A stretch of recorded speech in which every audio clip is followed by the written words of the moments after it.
All right, guys, welcome back to episode 3 of 623 Football Talk. And today we're going to be talking about the wrapping up of the Cardinals' mandatory OTAs and kind of my takeaways in regard to Budda Baker. And so far, one of the biggest topics in camp is rookie wide receiver Michael Wilson. So let's get into it. All right, guys, welcome back. So mandatory minicamp wrapped up yesterday. The on-the-field work wrapped up yesterday. They will not be back on the field until they report for training camp at the end of July. So they'll be here before we know it. I know I'm excited. I'm sure you guys are excited. I'm definitely excited to see what this team is going to look like once training camp gets here and once they start getting to the preseason. We'll definitely have a better idea of what this team is going to look like, and we'll have a better idea when QB1 Kyler Murray is going to be back. I mean, we still won't really know, but at least give us a better picture. If he's on the field doing some work with the team, that's a good sign.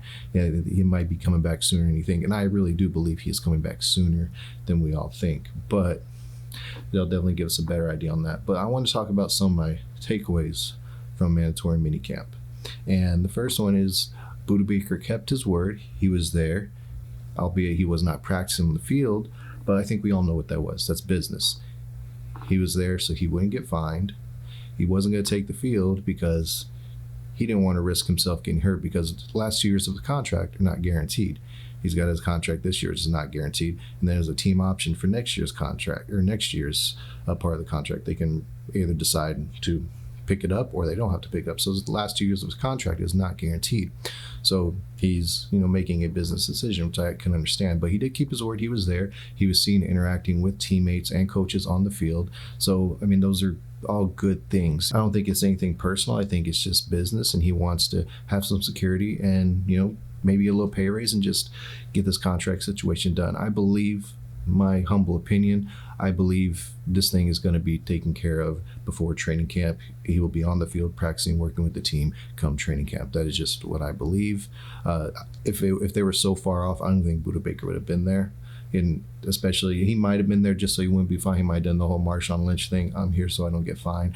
But I don't think you'd have seen him out there interacting with the coaches, and I think you wouldn't see him out there smiling and happy. I think it would just been a very tense and awkward situation. That's not the vibe that they gave out when he was there. So I think they were very close, and I think you're going to see something come down before training camp where this contract situation is resolved moving forward, and he'll be on the field in training camp and for the 2023 football season. So I believe it's definitely a good thing. It was very encouraging seeing him, even though his pictures out on the field, interact with his teammates and his coaches. So, I mean, those are all great things. So him not being on the field, I think, is a non-issue. Obviously, there are going to be people that are going to be wanting to make an issue, but I don't think it is an issue. So it's going to be exciting to see him on the field come training camp, come preseason. Well, I don't know how much the starters will play preseason, but come 2023 season. So definitely be looking forward to that. The other big topic that I wanted to discuss and touch on is rookie wide receiver Michael Wilson. He has continued to impress since the day he's got there. Actually, really since the Senior Bowl, because if you're familiar with this team and this draft pick, you guys will know that this guy was drafted late in the 3rd round. There's talk that he could have gone higher if he didn't have all the injury concerns they had at Stanford. But he came into the Senior Bowl, practice, was killing people all through the practice week, had a great Senior Bowl game, and he's come into these camps and he's impressed. Jonathan Gannon made the statement that he gets open, catches the ball. Jalen Thompson had good things to say about him. Hollywood Brown had good things to say about him. So obviously the kid is going in and he's working and he's flashing. People are seeing what he's doing. So I definitely think that is a positive thing. Obviously, we got to see him, line up with pads against another team that's game planning to stop him. But just watching his tape, watching his highlights, seeing some of the film of him at the mini camps, I just have this feeling this kid is gonna hit well above his draft position. He's a big guy. He's over 6 foot, about 200 something pounds, decently fast. I think he ran like a 4.5, and runs great routes, great release. catches the ball. I mean, those are all things you want as a receiver. So if he can do that against live, real competition, I think the sky's the limit for this kid, and I'm hoping so, because let's be real, the Cardinals need something like this. They have not had the best luck over the past 3-4 seasons drafting wide receivers. We drafted Andy Isabella. We all know how that worked. We drafted 2 other guys that same draft. They didn't work. Rondell Moore, he's been good when he's been on the field, been misused a few times by the previous regime, but when he's on the field, he's shown he can be a playmaker and make plays. But that's the big issue, is him staying on the field. And you can make the same statement for Michael Wilson. He's had those same issues. But all of his issues have been, it's not like soft tissues, hamstring, groin, or anything. He broke his collarbone last year, and then he broke the same bone in his foot 2 seasons in a row. So, I mean, it's stuff it's hard to prevent those kind of things. You know what I mean? It could just be, maybe he is injury prone, or maybe it was just bad luck. I mean, only time will tell. But if this kid stays healthy and is lucky, doesn't have any of those freak injuries again, I think he could definitely make a splash on this team. In the receiving core, in my opinion, even without D-Hop, is still a solid receiving core. You have Hollywood Brown, who's, contract year, he's going to be one to get paid. So I think you're going to get his best effort. Again, you have Rondell Moore. If he can stay healthy, I think he can help this team. You got Greg Dortch, who I think is a great 3-4 receiver. He showed last year that he should be on the field. Kingsbury definitely mismanaged him by taking him off the field. The guy gets open, catches the ball. That's the job description of a receiver, is getting open, catch the ball, and that's what he did last year. He made a lot of plays, so I look forward to seeing him on the field more. And then they brought in Zach Pascal, who's another big body receiver, which is something they lack. So that's another good thing for Michael Wilson, as well as Zach Pascal. Big body receiver, so he's another guy who come in, be your 3rd receiver, 4th receiver, special teams guy, leader.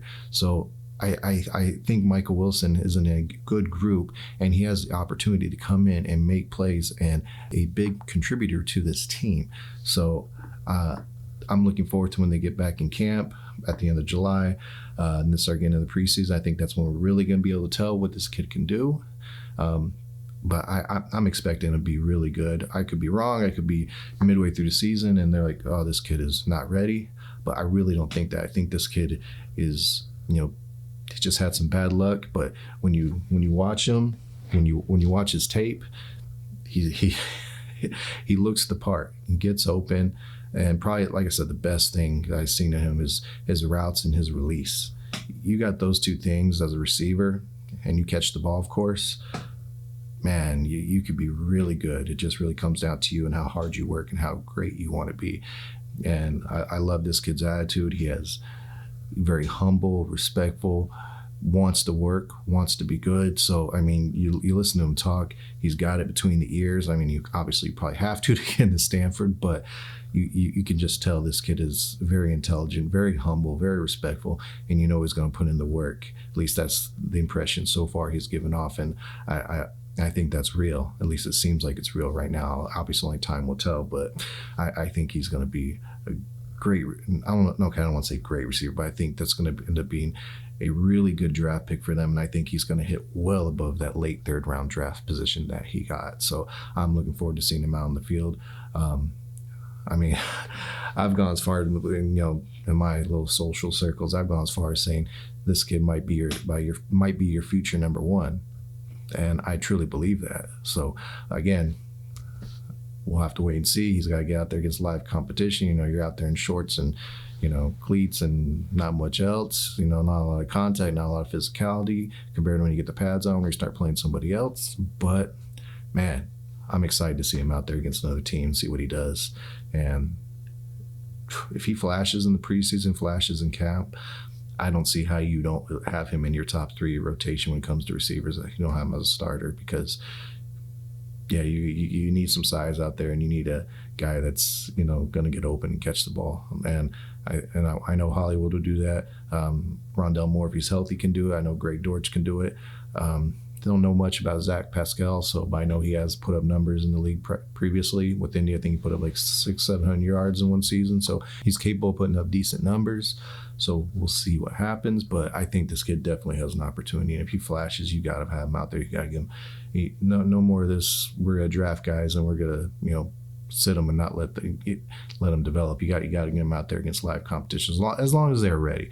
And I blame the previous regime on that. I don't think they got the young guys ready at all most of the time. It just didn't seem like the young guys were getting ready till towards the end of the season. And then it's like, okay, they're finally starting to get it. And it was a consistent thing. I just didn't understand it. So I hope this regime doesn't do the same thing. We'll see once live games start happening, but I'm definitely excited to see this kid out there. I think he's going to be a really good pick for them, and maybe potentially could be, future number one if he, shows out and produces and shows he can, do what people thought he was going to do when he went to Stanford before he got bit by the injury bug. Well, we'll see, but I'm definitely excited. I know I said it like 100 freaking times. So I know I haven't put one of these videos out in a little bit, but I'm going to get back to it, trying to do one video a day. I know everything's going to be a little bit slower because mini camps are done. The players are, now, being sent off for the off season, and they won't be returning until training camp, but we'll find things to talk about. There's always something to talk about when it comes to football and this team. So we'll find something. So anyways, guys, hope you guys enjoyed it. We'll see you guys at the next video. Have a good one.